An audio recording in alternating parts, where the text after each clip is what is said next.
இன்று நான் உங்களிடம் டாம் ஃபெரிஸின் பொன்மொழியை பகிர்ந்து கொள்ளப் போகின்றேன். நாளை என்றும் வராது. உங்களுடைய செயல் எவ்வளவு சிறியதாக இருந்தாலும் அதன் முதல் அடியை இப்போதே எடுங்கள். மிக மிக அருமையான வரிகள். வாழ்க்கையில் நாம் ஒன்றை சாதிக்க வேண்டும் என்றால் நாம் முதல் அடியை எடுத்தால்தான் அடுத்த அடியை எடுத்து வைக்க முடியும். அந்த முதல் அடியை நாம் எடுத்து வைக்கும் பொழுது எல்லா வெற்றிகளும் நம்மை வந்து அடையும். நம்பிக்கை இருக்க வேண்டும், வெற்றி அடைய முடியும் என்று அந்த நம்பிக்கை உங்களை அடுத்த நிலைக்கு இட்டுச் செல்லும்.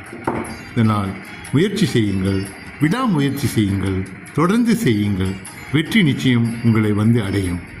இந்த சேனலை சப்ஸ்கிரைப் பண்ணுங்கள், ஷேர் பண்ணுங்கள் உங்கள் நண்பர்களுடன்.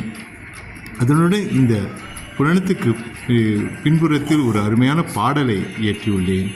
உறங்காத கனவை உசிப்பிவிடு, அதையும் கேளுங்கள். அதற்கான லிங்க்கும் இணைத்துள்ளேன், அவைகளை பெற்றுக்கொள்ளுங்கள். மற்றபடியாக இந்த புத்தகம் ஒன்று எழுதியிருக்கின்றேன், உறங்காத கனவு என்ற புத்தகம். அதை முடிந்தால் வாங்கி வாசியுங்கள். இவைகளெல்லாம் உங்களை அடுத்த நிலைக்கு கொண்டு செல்வதற்கு வழிகாட்டும் என்று கூறி, இந்த அருமையான தரத்தில் உங்கள் வாழ்க்கை இன்னும் சிறப்பாக இருக்க வேண்டும், நீங்கள் அடுத்த நிலைக்கு செல்ல வேண்டும் என்று கூறி விடைபெறுவது ரேனா வேணுகோபால்.